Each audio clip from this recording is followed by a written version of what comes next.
और वही तो वही सेल साइकिल और सेल डिवीजन के लेक्चर 6 पे आ गए हम, है ना। तो भाई हमने पिछले लेक्चर में ये देखे थे ना कि फेज़ होते हैं, इंटरफेस तो था ही, फिर मियोसिस 1 और फिर मियोसिस 2 के, तो हम वही पढ़ेंगे, ठीक है। तो भाई मियोसिस 1 में ही हमने प्रोफेज के 5 सब फेजेस देखे थे। लेप्टोटीन क्या था, ला ज़रा पेन दे दे, है ना। तो भाई लेप्टोटीन, जाइगोटीन, पैकिटीन, डिप्लोटीन और डायकाइनेसिस, फिर मेटाफेज, एनाफेज और टेलोफेज सॉरी, है ना। तो भाई लेप्टोटीन से शुरू करते हैं, है ना। तो भाई हम इसे क्या नाम है, जो हमने माइटोसिस में देखा था ना कि भाई प्रोफेज में क्या होता था।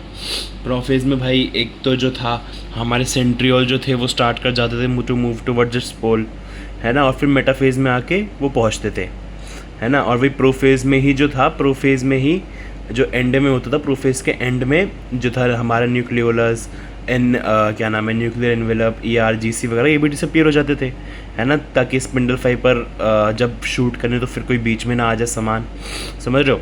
तो भाई यही जो है अब यही होएगा कि भाई इन पाँचों में एक तो भाई सेंट्रियोल जो है वो अपनी जगह जगह पहुंच जाएंगे फिर मेटाफेज तक, और भाई हमारा लास्ट वाले जो लास्ट डायकाइनेसिस है उस पर भाई हमारा न्यूक्लियोलस, ERGC सब कुछ डिसअपीयर हो जाएगा, है ना। तो एक तो ये चीज़ हो गई, तो ये सिमिलरिटी तो है ही। और बाकी हम पढ़ते हैं, अब मियोसिस की बात कर रहे हैं हम, है ना। तो भाई लेप्टोटीन, ठीक है, लेप्टो, ठीक है, लेप्टो की तरह। तो भाई कि DNA कंडेंसेशन स्टार्ट्स, लेप्टो से समझ आ रहा है, लेप्टो, है ना। DNA कंडेंसेशन स्टार्ट्स, जो DNA कंडेंस थोड़ा सा हो जाता है ये, ठीक है। वही centriole starts moving towards opposite pole. और जो देखो ये L है ना, तो L भाई ये light microscope, chromosome visible in light microscope. भाई हमने अभी तक जितना भी मतलब हमने बात करी है ना, हमेशा इलेक्ट्रॉन माइक्रोस्कोप ही आया है ना, इलेक्ट्रॉन माइक्रोस्कोप ये, इलेक्ट्रॉन माइक्रोस्कोप वो। तो भाई यहाँ पे हम पहली बार एक लाइट माइक्रोस्कोप आ रहा है कि भाई L से जो है लेप्टोटीन में हमें भाई क्रोमोसोम जो है लाइट माइक्रोस्कोप में दिखना चालू हो जाते हैं, ठीक है भाई।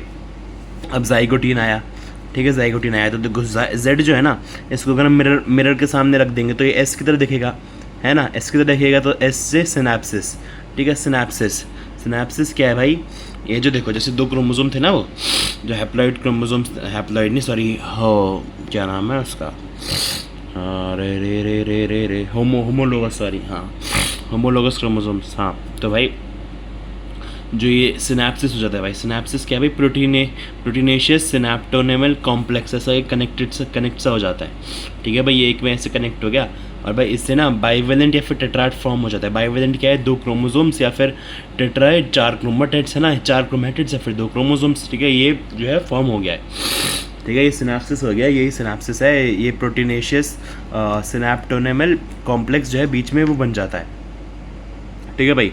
अब पैकीटाइन में क्या होता है, देखो C, ठीक है, पैकीटाइन में यहाँ पे बस एक ही जगह C आ रहा है, ठीक है, एक ही जगह C आ रहा है। जो L था वो भी एक ही जगह था, अब C भी जो है एक ही जगह है, ठीक है। पैकीटाइन जो है, पैकीटाइन C, देखो C में क्रॉसिंग ओवर या फिर रिकॉम्बिनेशन, यहाँ पे क्रॉसिंग ओवर रिकॉम्बिनेशन हो जाता है, ठीक है भाई। क्रॉसिंग ओवर वही कि मतलब ऐसे क्रॉस तो बन जाता है, और रिकॉम्बिनेशन, ठीक है। और इसके बीच में अभी भी वो सिनेप्सिस है, ठीक है, वो सिनेप्सिस जो वाला जो था वो है अभी।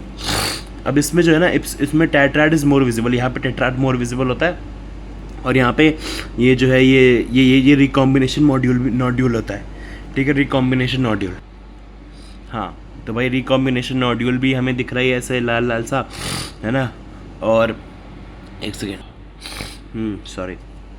तो भाई बस पैकेटाइन में भाई क्रॉसिंग ओवर और रिकॉम्बिनेशन टेक प्लेस करती है हमारी, यहाँ पे टेट्राइड मोर विजिबल होता है और रिकॉम्बिनेशन नॉड्यूल भी हमें दिख रहा है, ठीक है। और भाई डिप्लोटीन में क्या है, भाई डिप्लोटीन में जो सिनेप्सिस है वो ब्रेक हो जाता है, सिनेप्सिस चला जाता है, ठीक है। सिनेप्सिस जो था, जो भाई प्रोटीनेशियस हमारा सिनेप्टोनेमल कॉम्प्लेक्स था वो हट गया, ठीक है, वो हट गया।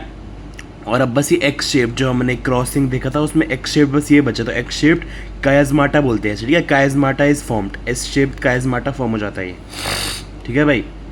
और देखो अभी भी तुम देखोगे तो फिर भाई ये जो है, ये जो हमारे सेंट्रियोल्स हैं ये अभी तक वहाँ पे नहीं पहुँचे हैं, क्या नाम है, ऑपोजिट पोल्स पे क्यों नहीं पहुँचे हैं, क्योंकि भाई हमें पता है वो मेटाफेज में पहुँचते हैं, और अभी तो ये सब क्या है, ये सब भाई प्रोफेज की तो सब फेजेस हैं, है ना, इसलिए अभी तक पहुँचे नहीं है वो। और ना ही अभी तक देखो वो न्यूक्लियर एनवेलप अभी तक वो हटी है, न्यूक्लियर एनवेलप भी नहीं टूटी है अभी तक, ठीक है। और देखो डायकाइनेसिस में पहुँचे, अब डायकाइनेसिस ये लास्ट फेज़ है, है ना, ये लास्ट फेज़ है प्रोफेज का। तो भाई मतलब देखो यहाँ पे सेंट्रियोल्स भी अब ऑपोजिट पोल्स पे पहुँचने वाले हैं। और भाई ये देखो अब ये जो ये न्यूक्लियर एनवेलप है ये भी टूटने लग गई है ना। तो भाई यहाँ पे जो है यहाँ पे सब कुछ न्यूक्लियोलस, न्यूक्लियर एनवेलप, ERGC सब कुछ डिसअपियर हो गया है। और भाई हमारा ये दिख रहा है हमें। और भाई जो है डिप्लोटीन से भाई यहाँ पे जो वो ये ऐसे कैज़माटा था ना वो भी टूट गया है। और भाई ऐसे अब ये खुला खुला हो गया एकदम से, ठीक है, खुला खुला हो गया, ठीक है। फिर अब यहाँ पे बस हम मेटा फेज़ 1 में आ गए हैं भाई। जो हमारे सेंट्रोमेर्स थे वो अपोजिट पोल्स पे पहुँच गए हैं। और भाई इन दोनों को पकड़ लिया है भाई। स्पिंडल फाइबर से अपनी तरफ खींचेंगे। लेकिन ये एक बात याद रखो, क्योंकि भाई यहाँ पे ये 2 है ना। तो फिर भाई ये जो है इसमें मतलब क्योंकि ये 2 हैं तो फिर हमें इसे ऐसे हमने क्या पढ़ा था कि भाई जो मेयोसिस 1 होता है उसमें जो है वो सेंट्रोमेर स्प्लिट नहीं होता है। मतलब जो हमारा एक क्रोमोसोम है उसे नहीं तोड़ते हैं, है ना। 2 क्रोमोसोम होते हैं, एक क्रोमोसोम एक में चला जाता है, एक क्रोमोसोम दूसरे में। 2n जो है वो n बन जाता है ना। तो भाई यहाँ पे जो है मतलब एक मेटाफिजिक प्लेट नहीं होती, यहाँ पे 2 मेटाफिजिक प्लेट बन जाती है। तो एक भाई सीधा मतलब ये पूरा एक क्रोमोसोम ऊपर चला गया, पूरा एक क्रोमोसोम नीचे चला गया, ठीक है। और ये रिकम्बिनेशन के बाद क्रोमोसोम है ना, इसलिए हमें वो रिकम्बिनेशन दिख रहा है, ठीक है भाई। होमोलोगस जो क्रोमोसोम था वो सेपरेट हो चुके हैं, ठीक है भाई। अब बस वही है भाई, अब ये 2 सेल बन गए हैं। ये न्यूक्लियर एनवेलप वापस आ गई है। और ये एक सेंट्रोमेर ऊपर एक सेंट्रोमेर नीचे, है ना। ये जो सेंट्रोमेर है ना, अब तुम अभी चलो मैं बताऊंगा वो। ओनली अ बिट ऑफ डिकंडेंसेशन क्या ना कर। मैंने बोला था ना कि भाई जो टेलोफेज 1 होता है वहाँ पे डिकंडेंसेशन नहीं होता। क्यों? क्योंकि भाई अभी बर्थडे पार्टी में भी जाना है ना, अभी मेयोसिस 2 भी होने हैं इसलिए। तो ओनली अ बिट ऑफ डिकंडेंसेशन कर cell needs to enter M2, ठीक है। अब देखो यहाँ से M2 जो मेयोसिस 2 है वो दोनों का होएगा, है ना। अब NCERT में दोनों का बना रखा है, लेकिन हमने बस एक ही का बना लिया, ठीक है। एक ही का बना लिया, मैंने ऑरेंज वाले का बनाया, ठीक है, ऑरेंज वाले का बनाया, ठीक है। अब तुम देखो यहाँ पे तो सिर्फ एक ही वो है, सॉरी, तो भाई यहाँ पे तो सिर्फ एक ही वो है, क्या नाम है, सेंट्रियोल है, एक ही सेंट्रियोल है। तो फिर भाई यहाँ पे जो है 2 सेंट्रियोल जो ऐसे आ गए हैं, ये दोनों ये स्प्लिट कैसे करेंगे फिर, समझ लो ऑपोजिट पोल्स में जाके स्पिंडल फाइबर कैसे फेंकेंगे वो। तो भाई वही है कि भाई जो हमने पढ़ा था ना इंटरकाइनेसिस, जो वहाँ पे वो शॉर्ट पीरियड था मेयोसिस 1 और मेयोसिस 2 के बीच में, तो वहाँ पे ही रेप्लिकेट हो जाता है ये जो है ना, ये जो सेंट्रियोल है ये वहाँ पे रेप्लिकेट हो जाता है, ठीक है भाई। तो भाई अब यहाँ पे प्रोफेज 2 में भाई यहाँ पे वही, अब ये बिल्कुल माइटोसिस की तरह है। यहाँ पे देखो एक ही क्रोमोसोम है, ठीक है। ये प्रोफेज 2 में ये स्टार्ट हो चुका है, मेटाफेज 2 में पहुँच गए हैं ये ऊपर। अब ये सेंटर में स्प्लिट होएगा, क्रोमैटिड्स भी स्प्लिट होएंगी, दो ऊपर जाएंगी 2 नीचे आएंगी, है ना।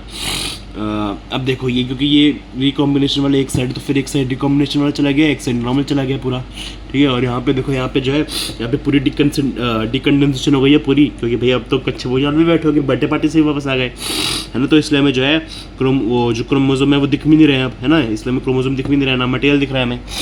तो वही लिखा है भाई, अब वही इंग्लिश में लिखा है जो मैंने अभी बताया कि भाई अगर कुछ डिकंडेंसेशन हुई थी टेलोफेज 1 में, कि भाई अगर तुमने मान लो भाई शादी के बाद टाई वाई उतार दियो, जूते वूते उतार दियो, तो वही भाई वापस कंडेंस हो जाता है यहाँ पे प्रोफेज 2 में, वापस कंडेंस, वापस टाई उसने टाइट कर ली, है ना। अरे सॉरी यार, मेरी थोड़ी तबीयत ख़राब है यार, मेरे को कोल्ड हो रहा है। ओके, तो वही भाई वो 1 सेकेंड रुको यार, हाँ सॉरी यार। तो वही भैया वापस कंडेंस हो जाता है और फिर जो सेंट्रियोल्स हैं वापस अपने starts to move towards opposite poles, है ना। और भाई ये प्रोफेज के एंड में भाई वही न्यूक्लियोलस ये सब डिसअपियर हो जाता है, न्यूक्लियर एनवेलप, ERGC। मेटाफेज 2 में भाई सिर्फ देखो यहाँ पे सिर्फ एक ही मेटाफेजिक प्लेट बन रही है, यहाँ पे 2 बनी थी ना, क्योंकि यहाँ पे वो स्प्लिट नहीं हुआ था, यहाँ पे एक ही बन रही है। और भाई अब यहाँ पे जो है सिस्टर क्रोमैटिड्स भी सेपरेट हो गई हैं और सेंट्रोमेर भी स्प्लिट हो गया है। टेलोफेज 2 में पूरी डिकंडेंसेशन हो गई है, देखो अब दिख ही नहीं रहा है हमें, क्रोमोसोम भी लूज है आइडेंटिटी, हमें आइडेंटिटी भी लूज हो गई है, इसलिए हमें दिख ही नहीं रहा है।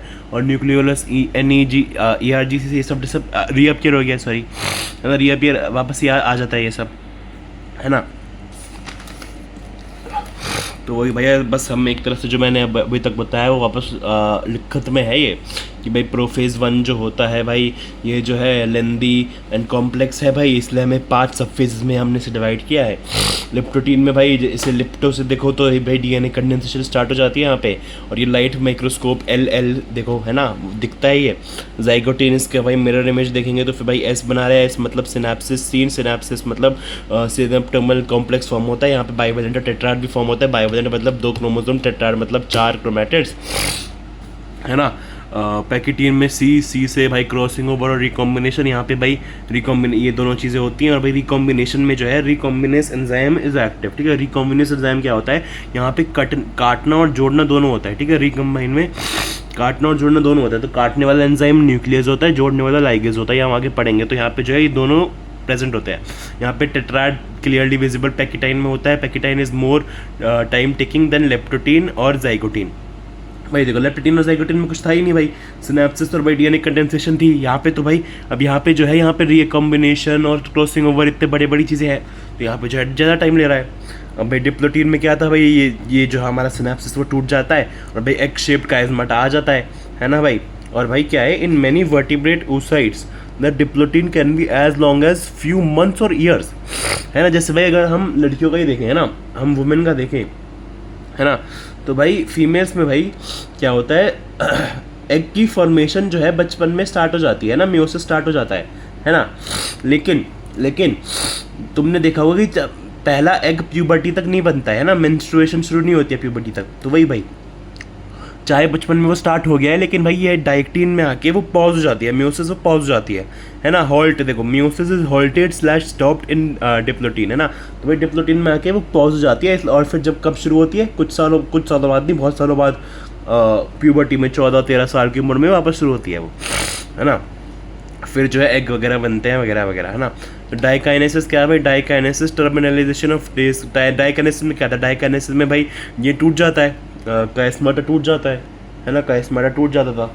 बस भाई यही हमारे प्रोफेज 1 के वो थे। और ना एक सर ने डांस भी दिखाया था ये याद करने के लिए, डांस दिखाऊंगा मैं तुम्हें।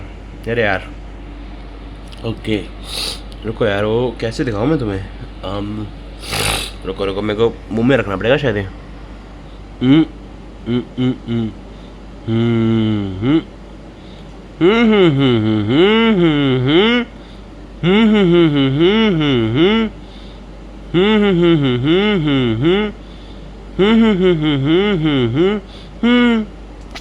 देखो अभी डांस क्या था, जो मैंने वो रोली पोली करी थी, उसका मतलब था कि लिपट रहा है मतलब डीएनए कंडेंसेशन, मतलब लिप्टोटीन में डीएनए कंडेंसेशन लिपट रहा है, ठीक है। जाइगोटीन में मैंने जो ऐसे ऐसे अपने हाथ रगड़े थे भाई, ऐसे ऐसे, अरे यार कैसे करूँ मैं, ऐसे ऐसे जो मैंने हाथ रगड़े थे, इसका मतलब था भाई कि जो है हमारा वही देखो ये जो है सिनेप्सिस आ गया है ना, सिनेप्सिस आ गया है। अब यहाँ पे क्या था, यहाँ पे जो मैंने ऐसे वो हाथ रगड़ते हुए भी मैंने अपने वो मुट्ठी ऐसे क्रॉस कर दी थी, है ना। वहाँ पे जो था उसका मतलब था क्रॉसिंग ओवर टेक्स प्लेस, है ना। यहाँ पे अब मैंने भाई वो क्रॉस तो हुई भी थी, लेकिन मैंने जो अपने हाथ चिपका रहे थे वो मैंने खोल दिए थे। क्यों खोले थे, क्योंकि भाई यहाँ पे जो है यहाँ पे सिनेप्सिस हट गया है, तो भाई यहाँ पे बस क्रॉसिंग ओवर बचा है। अब फिर मैंने क्रॉसिंग ओवर से अब दोनों हाथ ही अपने अलग कर दिए थे यहाँ पे। क्यों, क्योंकि भाई अब वो क्रॉसिंग ओवर भी हट जाता है, वो हमारा काइज़मेटा भी हट गया है, काइज़मेटा भी ब्रेक हो चुका है। बस भाई ये डांस था, अगर तुम्हें ऐसे याद नहीं हो रहा तो वैसे याद कर लो, बस एक छोटी सी चीज़ ये थी। तो बस यस, चलो बाय बाय, रिविजन होती है कंप्लीट, और ये चैप्टर भी जहाँ तक है ख़त्म हो चुका है। Bye bye bye bye.